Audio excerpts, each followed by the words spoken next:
Sekarang dah swimming tadi petang. Malam tak boleh swimming. Jadi saya tunjukkan kepada anda keindahan rumah saya. Ini jalan rumah saya. Itu rumah saya. Sekarang ni, apa pasal ramai orang kat sini?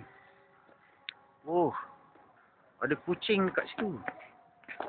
Macam mana dia naik kat situ? Kenapa?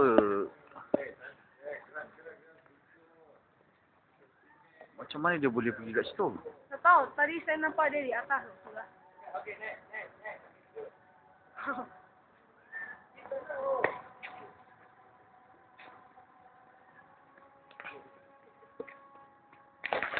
Ada kucing sangkut kat atas tadi.